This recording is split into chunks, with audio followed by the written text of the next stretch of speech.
us a little bit of a slice into that time in America's recent history and a compelling story. And now I'd like to invite up the man, the myth, the legend, producer, writer, director, Mr. Michael Domino. Come on, Mike.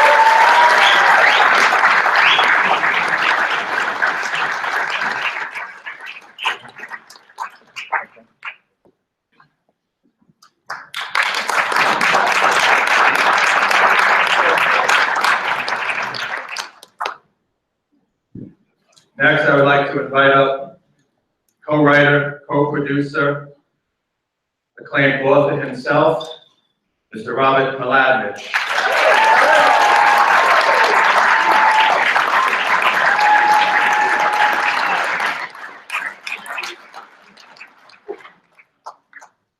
Next is a man who has a vital role in any film, man or woman. In this case, it's a man, and that's the cinematographer, who actually is responsible for not only carrying out the director's vision, but also deciding on all the camera angles, all the shots, and particularly how to create a period piece. Ladies and gentlemen, Mr. Jesse Wakeman.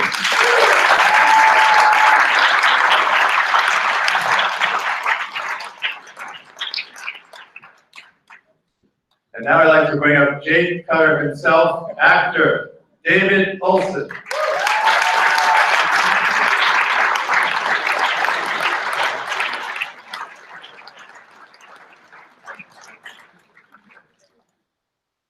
I'm busy here. David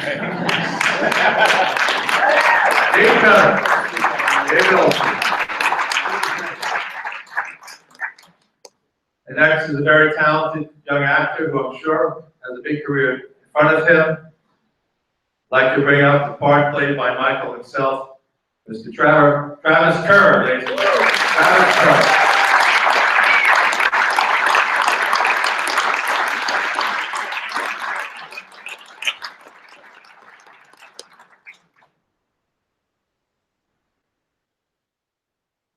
All right, here we go.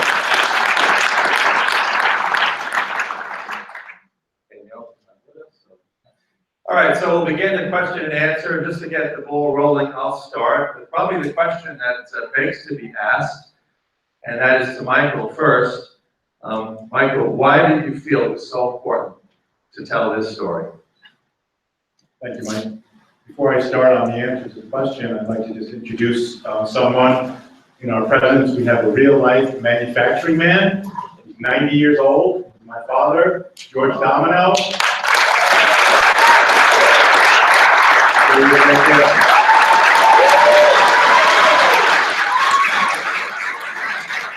Manufacturing man. Thank you. And I'd like to say thank you to my lovely wife, Betty, who's sitting over there.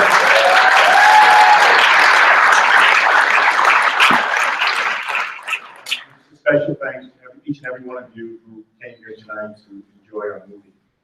Thank you very much. Thank you. The Expediter is, at its core, a coming-of-age story. And all of us throughout our lives, we have these moments in time which are more profound than other moments. And I look back at the summer of 1975 as one of these defining moments in my life. I look at life is about people that we come in contact with, and it's like waves. People come through us in many different shapes and forms, and some of these people we choose to keep with us. And that time, and those people, in particular, Jake Cutter, is a person that I chose to keep in my life. And as I grew up into adulthood, many times I would refer to some of the experiences that I had in coming of age along with him. And I think I'm a much better person. Yes, he had some bad habits, but he was a good influence. And it was up to me as a young man to choose what parts of his character I would take with me, and those parts I would leave behind. And I think these are decisions we all have to make. And we're always coming of age. I'm coming of age right now at this moment. I believe, everyone is. So this was very important to us that we explain that part of life and story through the eyes of Michael, who really had a bird's eye view, in my opinion, of that time and these people. So thank you very much. Thank you.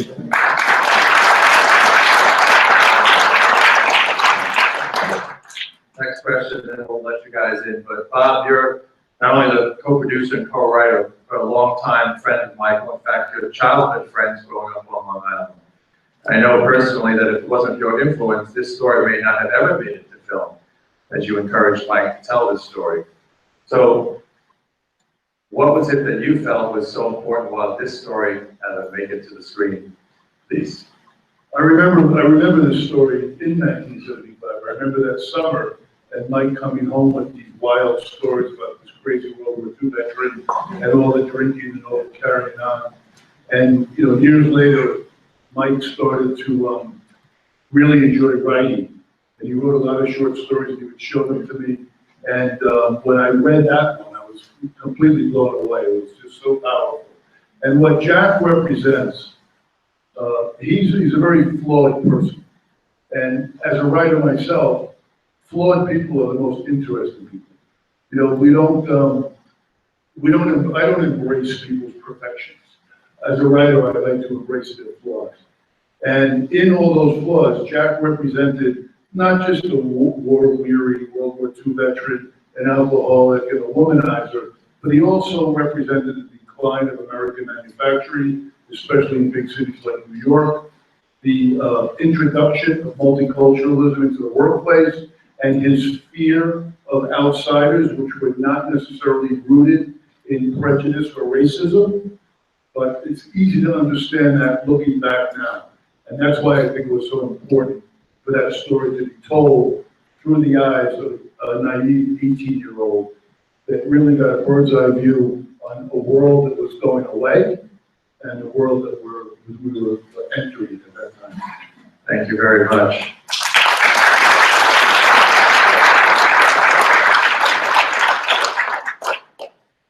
I saw Jesse very briefly in the lobby, and the last time I saw him was the first week in September when we just started shooting some of those office scenes. So a lot has happened in the last 6 months.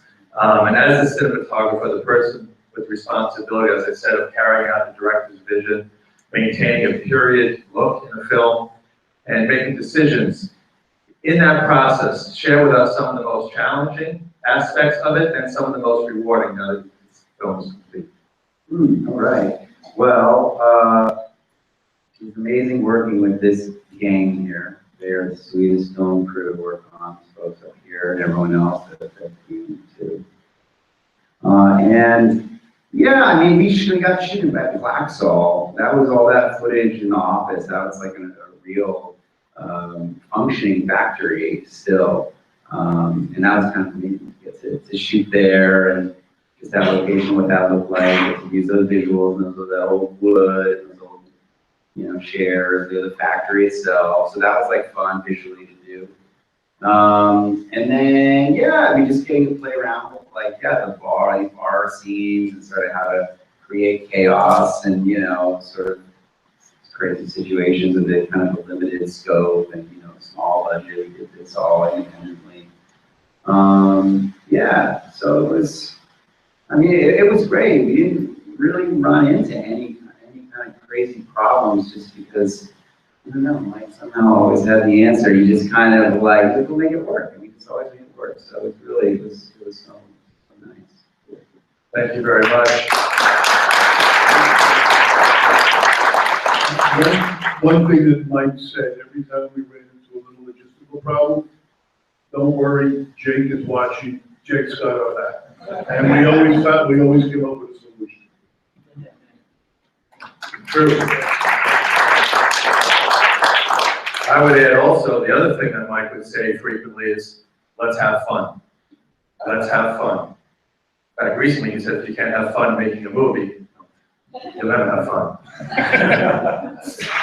Okay, before we get to the actors, I think we're going to turn it over to you guys. So don't know if we have Roman mics, it doesn't look like it, so speak up. Who has the first question? And please let us know who the question is for, and then ask your question. Thank you. Okay, thanks. My question is for Mike, and it's sort of two questions. So You know, the movie was terrific, and I think you all did a great job, so thank you all very much. It was great. But you know, I found it fascinating halfway through when, you know, you went against Jake. What gave you the courage? I know it started with the young woman, but then you didn't want to go to New York, you didn't want to go in the bar. Well, it seems like you were very upset with him and angry, and I'm not sure where that came from, if it all stemmed from the young girl. That's the first question. And the second would be, did this business shape who you are today in the plastic business? Is that how you came about it? Both good questions, Jay, and thanks for asking them.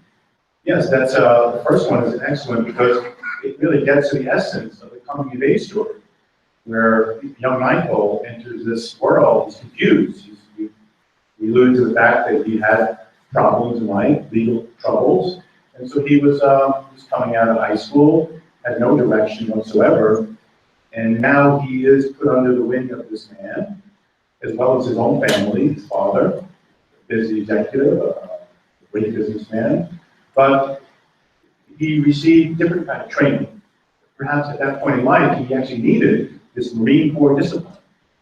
And so what you witnessed in viewing the film was him getting strength. And through the eye, observing Jake Cutter, and also how he's functioning, you see how the world operates at large. You know, he gave him strength to the point where, yes, as he got stronger, Jake, he was already formed. You know, he really wasn't going to change. But Michael was forming. And so that's what you saw, and I'm so glad that you saw that, because that was a big challenge that we wanted that to be seen. So yes, he got to the point, Michael kept getting stronger and stronger, and yes, he was confused about this older man and this younger woman, and you know, even though that's, you know, a fact of life, it wasn't a fact of his life. So he was dropped into this, I refer to as the world of men and women, manufacturing men and women. It was you know, a shock to him. It was like the other side of Mars compared to it. But he did adapt. He became like a little Marine, and he got stronger as time went on. The second question, yes, for sure. The lessons I learned in that summer and other summers working there, and other jobs I had, yes, gave me strength and wisdom. And these are my teachers. These are my mentors. You know, it wasn't a formal education, it was a lifetime lesson, a life story. So, yeah, I mean, at times of challenge, I'll even say, are you a sharp or a minnow? You know, sometimes I'm a minnow, but I like to think that on a nice occasion, that Jay Cutter would say, and I like to come out as a sharp. Now, let me just add something to that, Jeff. That shows, Mike showed his moral fiber, his moral compass. It came to him at that moment, when he saw that woman, his eyes exploited, and that's the moment he became the sharp that he is today, and it stayed when it was.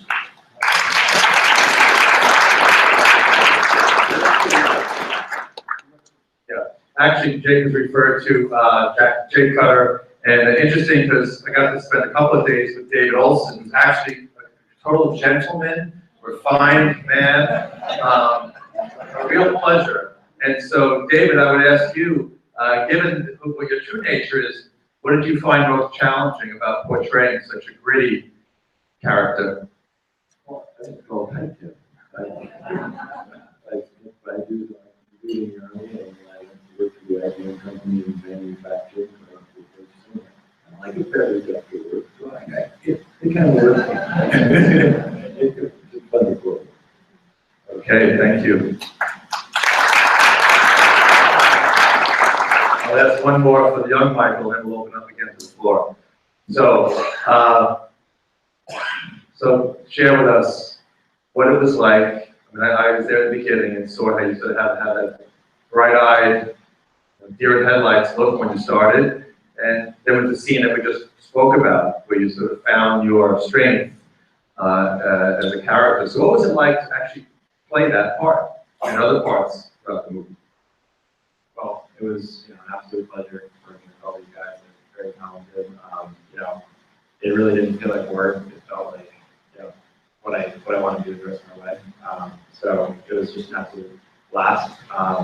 In terms of getting into the character, I definitely, thought about my own life and thought about, when I was 18, what I was, thinking about and how I acted, and I tried to sort of relive those kind of moments. I would say, one of the most challenging parts was the driving scene, actually, because I don't actually have a license. So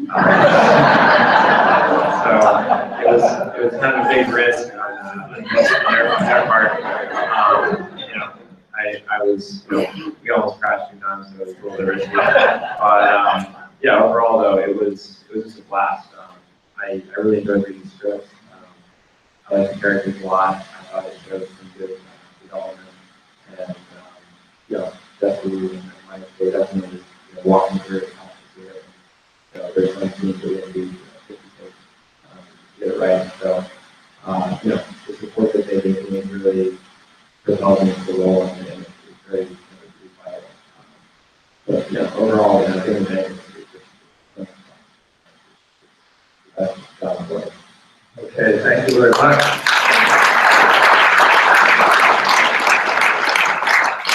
We just touched on about takes. Now, a lot of people here have been around this business, but for a novice like myself, we take for granted you see a television show or a movie, there's 2 people having a conversation. That is a minimum of 3 takes, minimum.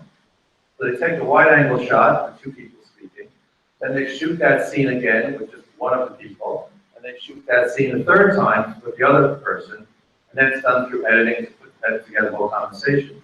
Now, Jesse was very effective because he actually wanted to do the scenes, even if they were good takes, with different emotions, different body language, just to have different material to work with when we cut the film. So just witnessing that, you take it for granted, you see 2 people talking on camera. There's a lot of work behind the scenes on that to eventually present what you see. So just that item alone, that's if everything goes well. Doesn't go well, 4, 5, 6, 7, 8 takes and so forth. Okay, we're going to look for the next question, but also, George, we're going to ask you to come up and join us up front, because some might have questions for you as well. I know that we're prepared for that, but we'd love to have you come up. Ladies and gentlemen, Georgia Kate Hayes.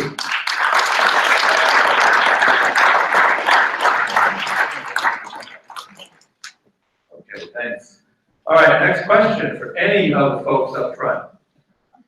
We have a question right here. Hey, Mike's daughter. I definitely heard some lines in there that were your voice. But I'm now wondering if they came inspired by Jake Cutter. Yeah. Like, Boo money. And get me this free tick. Definitely heard those throughout my childhood. Stand out. So. Julianne, absolutely. Yes, you were hearing another human being speaking through me. However, I did take extra lengths before I began to put pen to paper on this job. I locked myself in that room in the basement. We lived 30 Constant Circle, and I studied Marine Corps slang for 2 days. So it became part of my vocabulary, so I could write this with ease. So, yes, sit down.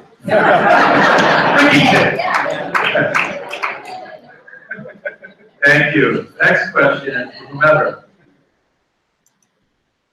We have a question in the back, right there. Just speak up, please. It's a wonderful, wonderful film. And I wondered, because it was based on you, it was a difficult task. You did such a marvelous job. Did you look at it differently, or was it more of a challenge, less of a challenge, since they were real people? That's a great question.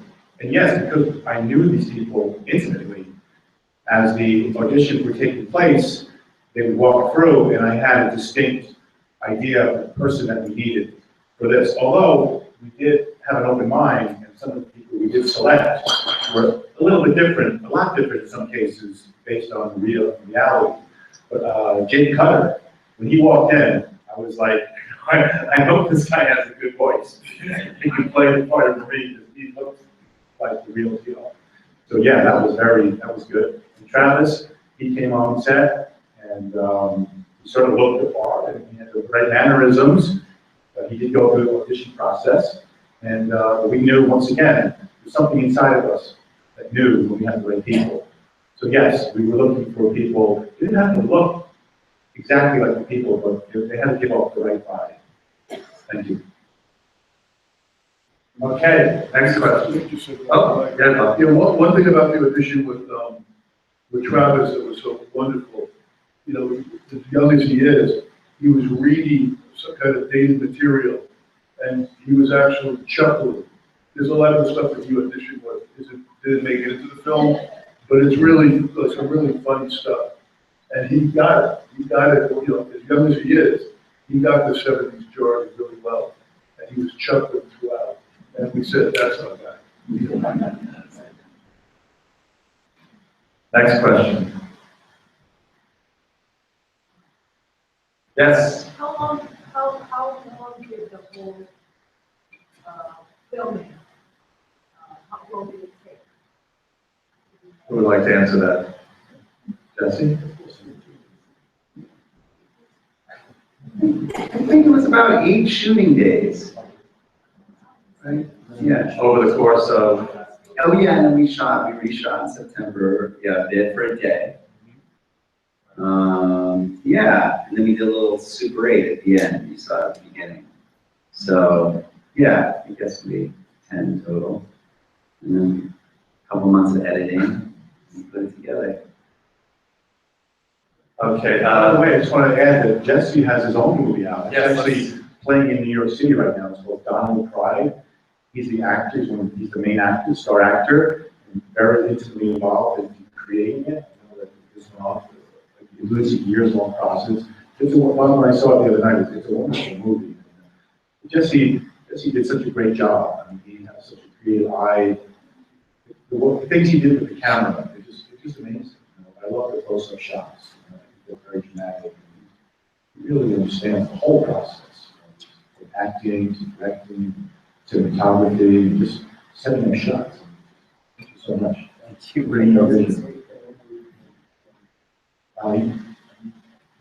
Jesse's movie is playing currently just a couple of blocks from here at the Village Cinema on 2nd Avenue and 12th Street. It's called Donald Pride, and he's the guy that makes Donald cry.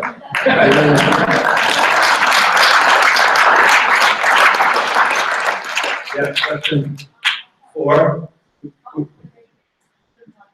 Jesse. It was a Sony A7S. So, yeah, a little like, any high def, and I was using a few different lenses. And, yeah, I had a little rig, but it was pretty simple. So for those of us not in the biz, that's basically a handheld camera with a mount, right? And Jesse is following all those scenes behind. He has to be in good shape too, so watch this happen. So handheld camera the whole time. Thank you. Right there, sir. When you're editing, to what extent are you frustrated because you know what scenes you want to cut or don't know what you have a vision going in? So is it a pleasurable experience? Is it more of frustration? How does that work in your mind? Because you have a script, you have your own ideas, and also what percentage of film is not used? When you call everything out, in the culling process, are you frustrated or are you fascinated or are you enjoying it? It's a great question. Well, we shot like, 8 fairly full days. So, I mean, this was kind of cut down to 40 minutes. So you can kind of see, and I mean, that's typical. That's how, it works. So you're going through footage. I mean, I'm more used to cutting like documentary style footage. So, I mean, in actual doc footage, we just go capture out in the world. And then you're sort of trying to find the story within that. That is difficult to, but so for me, actually, it's like having Mike's script, which was really clear. Mike and Bob's script, it was like, it was all there. So we kind of knew what I was going for. So yeah, cutting like a fiction narrative like this was easier. And yeah, no, not much frustration. It's just an interesting process, you know, because Bob and Mike would just come to my studio and I'd be like, all right, here's the latest cut, you know, go easy on it. What do you think? And we just kind of go through it. We just kind of, you know, this, I don't like this, it's worked out, and they would really hone it down and find the stuff that they liked. And yeah, it was a collaborative process. That's why I said, I mean, it's like, you know, it gets testy, it gets hot on film sets, and like working with these guys, it's unbelievable. It's pretty nice. So. Thank you, thank you. George, we brought you up here, so I want to ask you a question. I know that you have a great friendship with Michael as well. So just share with us something that you took away from playing your wonderful part, Gigi LaRue, in the film. Thank you. Funny story, because yeah, Mike and I worked together. When did we start? Years ago. Because he, as you know, he's a writer and he wrote wonderful poetry. And I answered an ad. He was looking for people to put his poetry in music. And I'm a singer as well. So I think that's how we met. I answered your ad. My songwriting partner and I wrote to quite a few of the tunes, which I'm still very proud of them. They're great tunes, and it's really amazing. And then when you told me we're making this film, we met up and chatted about that, and said you might be a role for me. I remember sending him an audition tape as a sort of a Jean Dragon character from my old apartment, so I know when that was. It would have been pre-2011, so we were talking about it that far back. And finally, yeah, I was on the road and doing this and that, and he said, hey, can you come and shoot this? And this is interesting, someone who asked how long the shoot took. I was only on set for one day, in fact about an hour and a half. I got all my footage done. I rushed from the city in a cab, but I had a meeting that had run late, and I was stressed, and I got there to the bar in Queens, shot the stuff. Jesse was super patient. He was a little stressed by me going, I have to go, I have a show tonight, I have an 8 o'clock curtain. We shot all my stuff, yeah, in about an hour. The hair and makeup and everything in that time. So what did I take away? Great group of people to work with. Shows what you can do with, as you said, like a micro budget and a time crunch. You can really do a lot. And yeah, I love the way Mike's writing. I've always read all his stories, short stories, and poems. So it's much respect for writing. Thank you very much.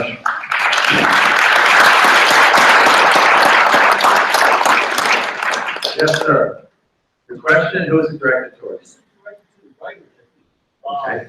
I'm wondering if we might, actually, two parts to this question. Would there be a sequel to this?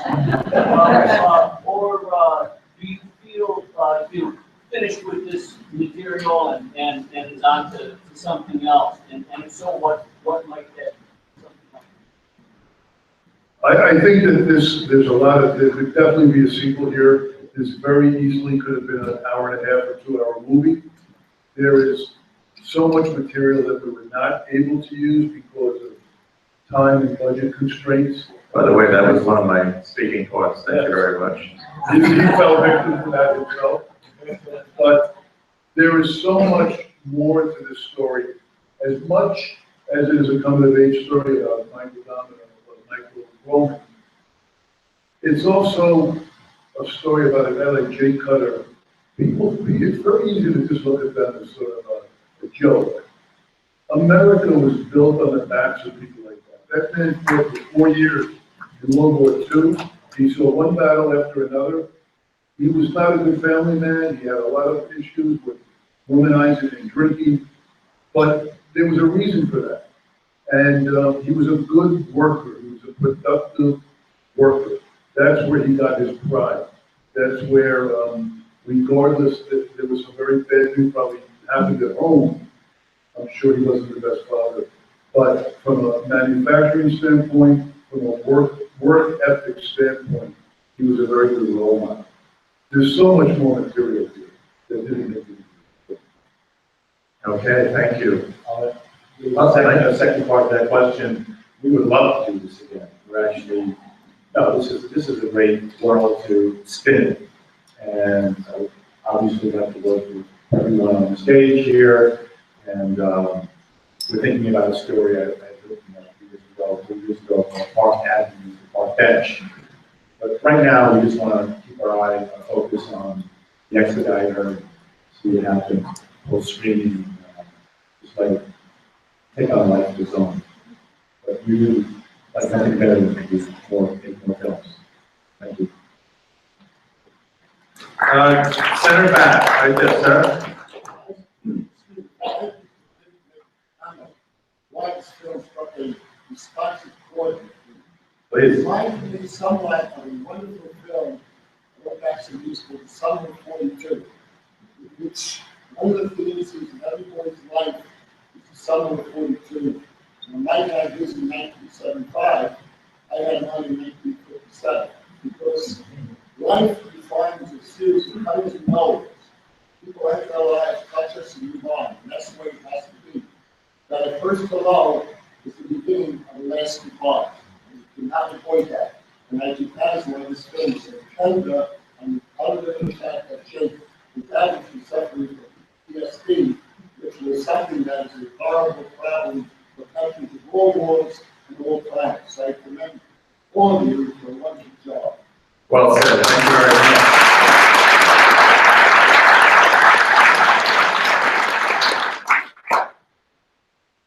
Other questions, please feel free. Right here, sir. A wonderful film, thank you so much. What I really liked very much about it, there was so little. You don't see films like that anymore. And so you will excuse me if I ask the question to the person who wrote the film rather than the producer, director. That it's about a character that does not appear in the film, but is mentioned many times, and that's Mike's father. I kept asking, what kind of father sends a son to be an apprentice for a Jake? How well did you know him? And I kept wondering about the father all the time. I love the movie, of course, but I'm just wondering if you have any conception of the father. Well, he did. Dad, would you care to ask that question? Teaching him a lesson.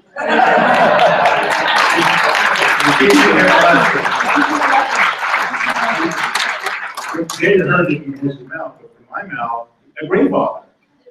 Because he was willing to go out on a limb and put him in the belly of the beast. And sink or swim, tough love. That's the answer in a nutshell. Tough love. And there you have it. But did he know Jake? Yes, very well. Yeah. They were buddies. They depended on each other for running this tremendous factory. 400 people worked there. I don't think it was any coincidence that he put them together with you. Yeah, it was a wonderful experience. I'm so glad he did it. Thank you. Very often, the greatest of lessons comes from the unlikeliest of mentors. This is a perfect example of that. Well said. In the back, yes.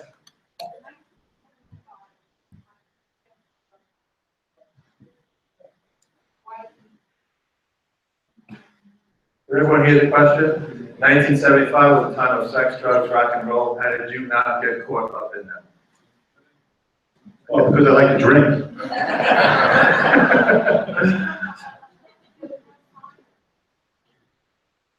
Yeah, I didn't really spin in that world, it was, Long Island. Yeah, it was, and I spent a lot of time working, to be honest. Working was my father took me to work a lot, and, Bob actually, Betty said the other day, he said, you talk a lot about these jobs you had, and you never talk about high school. And she really hit the nail on the head. That was my world. Coming into Queens, and the people I met were these much older characters. And, so I did some of the things you mentioned, but what you saw was really more of the world that I spun in. And that's why I choose to write about it and make this film. Okay, One thing,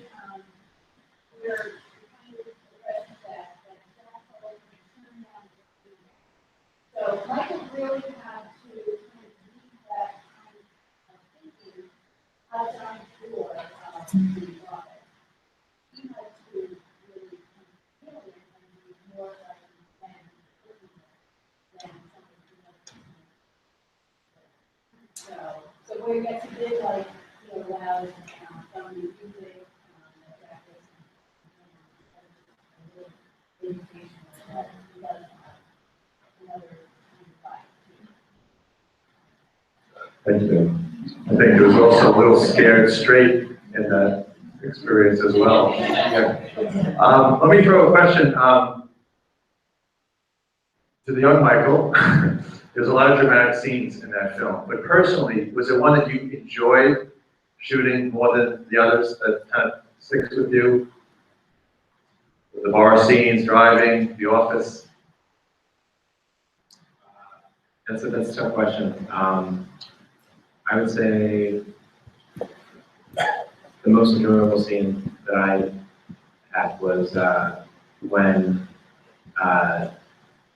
Jake and I had that sort of confrontation in the car. And he's yelling at me and I'm saying no. I thought that was sort of a turning point in the movie.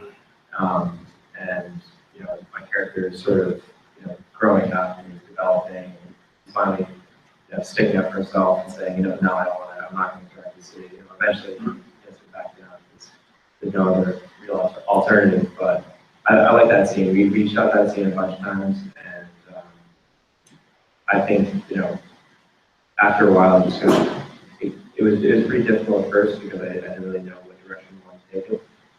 But after doing the tape, a bunch of times, it really got ingrained into my character, and I thought that was, one of the most important things in the movie. So I enjoyed it most as well. Thank you. It's almost as if that scene was the coming of age moment, if there was one. And so it's interesting that that's what I think most memorable for you. Thanks. Question right here in the front.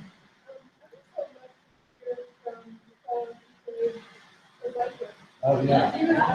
Yeah. He's right here, please stand up.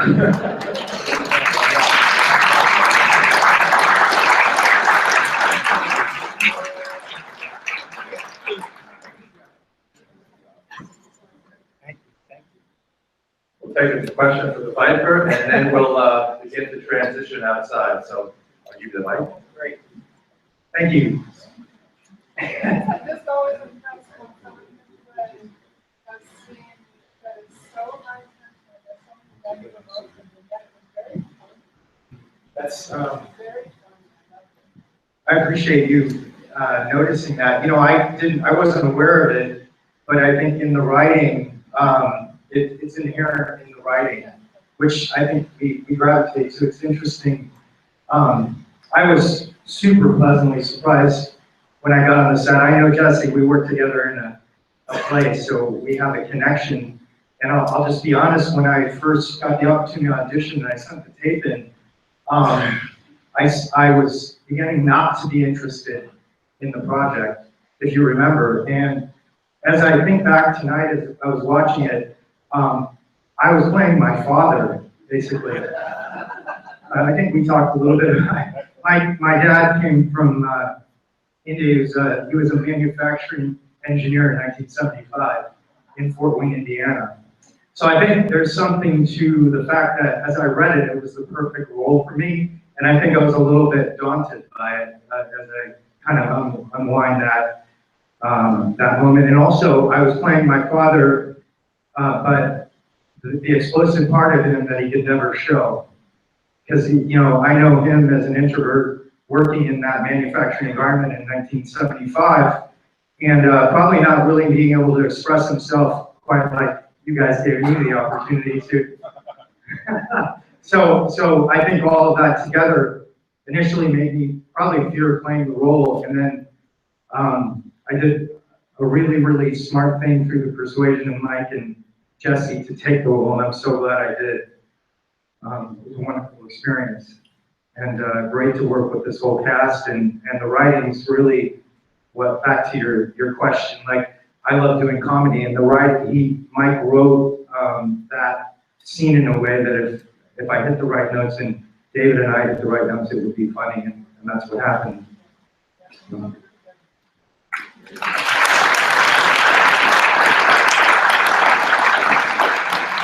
that scene, as energized as it was, that scene, they shot at least 4 or 5 times, 6 times. So that kind of energy, and each time he summoned that energy, as did David.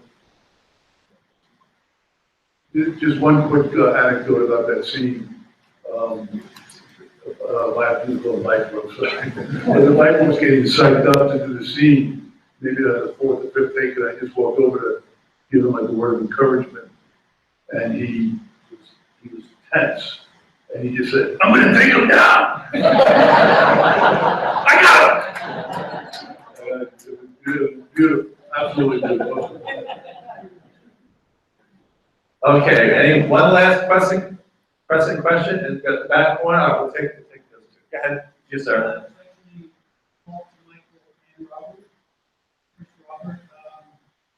Responsible for the Sugar Ray Leonard book. And I do refer to the short story. Is that published or available? That's the short story.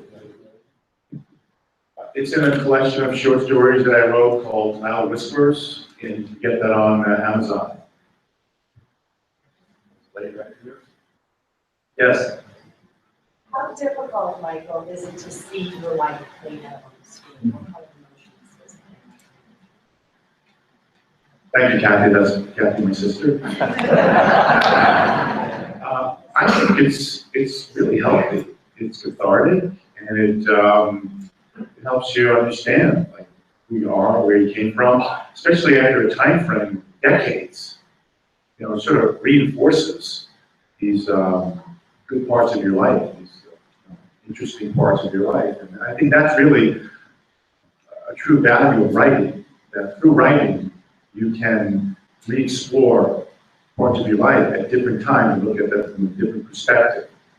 And this to me is the great part about writing. So I have no problem doing it. Sometimes it's a little painful. As long as you're honest, I think it's extremely good.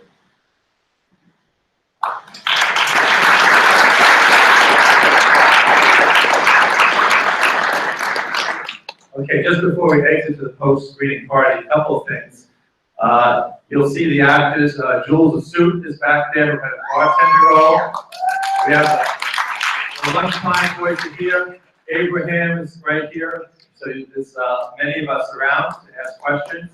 Also, you heard throughout the Q&A a lot about how much the actors enjoy working with the crew, with the other actors.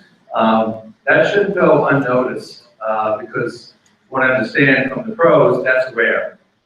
But I think it's a tribute to Michael and to Robert to create that kind of energy.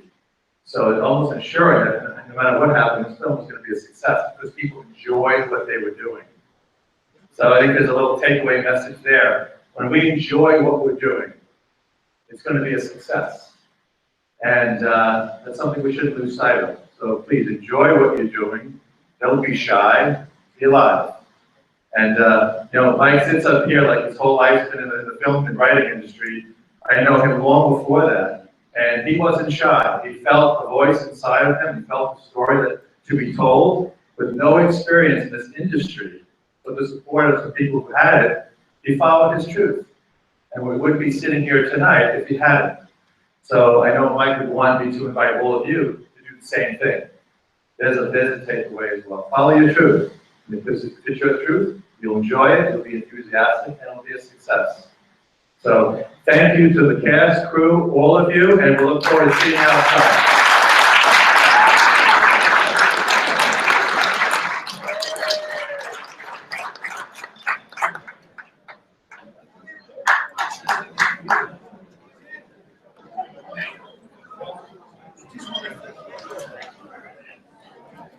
Pardon me?